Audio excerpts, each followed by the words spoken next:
if we now look at what would happen in a vibrating air column, where this end of the air column is open to the atmosphere and this end is closed, so that we have a note at this end and an antinote at this end, or in that aluminum rod embedded in the concrete at the node end, free to vibrate at the other end.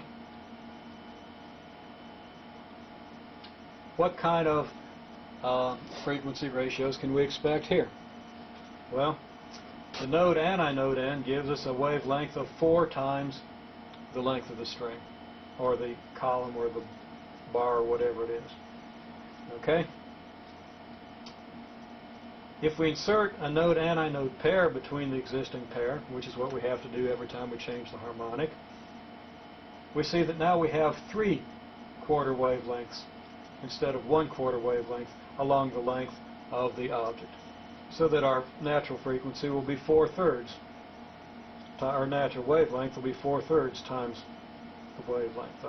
We have 3/4 wavelengths equal to L, so that the wavelength will be 4/3 L. If we add another pair, we're going to get 4/5 L for the wavelength. The frequency ratios will be inverse to the wavelength ratios. That is, the inverse of the 4 to 4/3 ratio will be 3 to 1, and the ratio between 4/3 and 4/5, which is 4/3, will be inverted to 5/3 if we do the velocities, which are, of course, again, inversely proportional to the wavelengths. So we see that we get the ratios 3 to 1, 5 to 3, 7 to 5. And these were, again, mentioned as natural ratios for a string. It's just that we're skipping some of the ratios. In other words, we have a 5 to 4 and a 4 to 3 ratio in the string. So in the string, we certainly have a 5 to 3 ratio. This sound won't include the intermediate ratios. It won't include 2 to 1. It won't include 4 to 3. But it will include these possible ratios. Now, the integer ratios, 2 to 1, 3 to 2, 4 to 3, 5 to 4, and so forth. If we're going to design a musical instrument and a musical scale, we need to be able to mimic those ratios. When we design a musical scale, we want the ratio between one note and the next to always be the same. Now the ratio, it's like a piano keyboard. You go from one key to the next. The da-da sound is the same if you go higher. Da-da. Okay? I don't think I'm imitating the half step. That's kind of hard to sing, and I'm not much of a singer. But the thing is, you get the same tune if you play higher on the piano as you do if you play lower on the piano. It's just higher or lower. That's because the ratios between the keys, the frequency ratios between the keys, are always the same. It turns out that if we let the ratio be the 12th root of 2, which is approximately 1.0594, we can mimic the natural ratios very well. Of course, the first natural ratio is 2 to 1. So we've got the 12th root of 2. If we have a ratio of the 12th root of 2 between two keys on the piano, then 12 keys, you know, C to C sharp to D sharp to E to F sharp and so forth, on up to C again, will give us a doubling. Okay? The ratio of 2 applied 12 times means that C sharp is 12th root of 2 times C, and D is 12th root of 2 times C sharp, so that D is a 12th root of 2 squared times C, and so forth.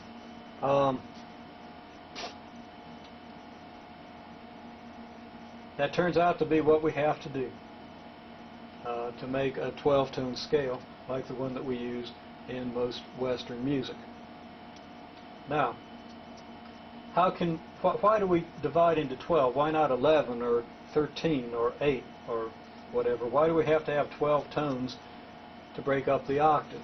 Well, it's because 12 tones does a good job of mimicking the natural ratios.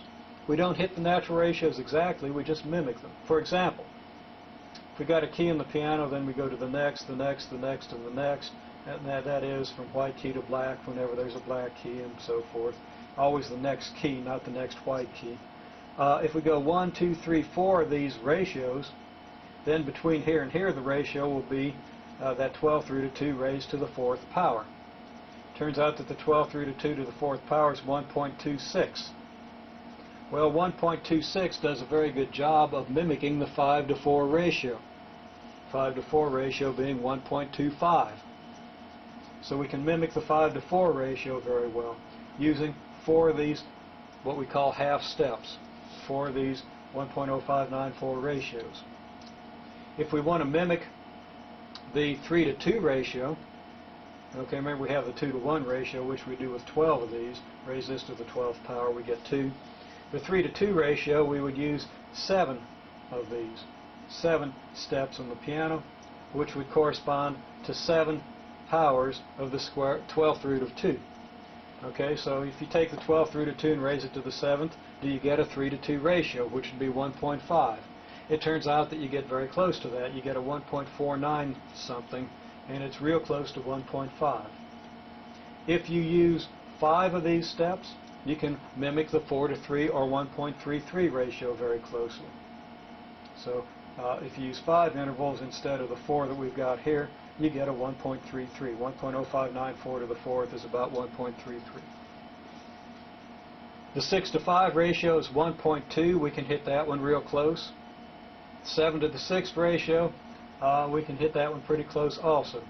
Now at some point we can't hit them so close, but we hit the most important ones, which are up to the 6 to 5 ratio, very, very close. So that's what we have for the harmonics of a string.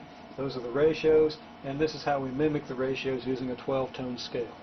I'll also comment that no other number other than 12 does a good job, does as good a job as the 12th root of 2 until you get up to 43.